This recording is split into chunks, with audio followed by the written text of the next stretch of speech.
please, respect, and facts. Go ahead.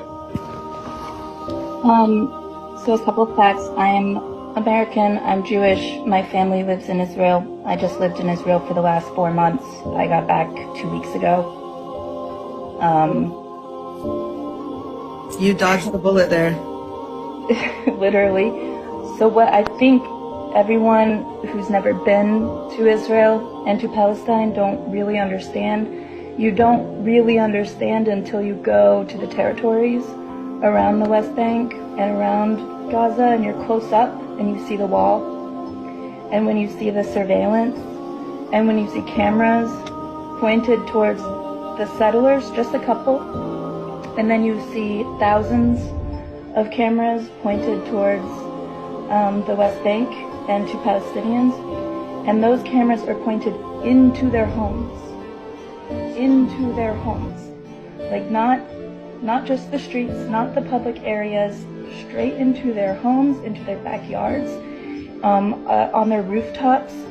I mean, until you see it, and you see that there are, on the checkpoints, there are autonomous weapons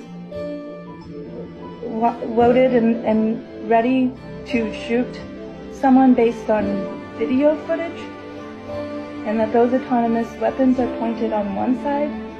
Like, I don't think people understand what occupation means. And I don't understand because I haven't lived it. I have only looked at it from a distance. But what I can imagine is if you're a child and you're growing up knowing that the country that you live in hates you and that they are willing to kill you, having never met you in their life based on just a video image, that the facial recognition and the surveillance and the high degree of technology and spyware that they have guarantees that they could pick off Hamas members one by one without ever blanket bombing Palestine.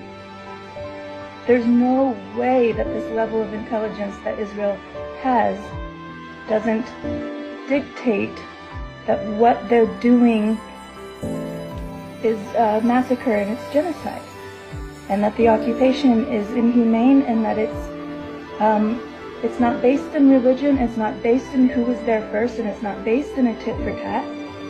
It's white supremacy, and it's dictatorship, and it's power and control and humiliation of a people who have nothing to do with the hostages taken and the people who were brutally murdered. Because yes, that is horrible. Those are my friends. Like, those are people I know. Like, I still have a family member who's missing, and we're giving DNA trying to figure out where they are. We don't know if they're dead or alive.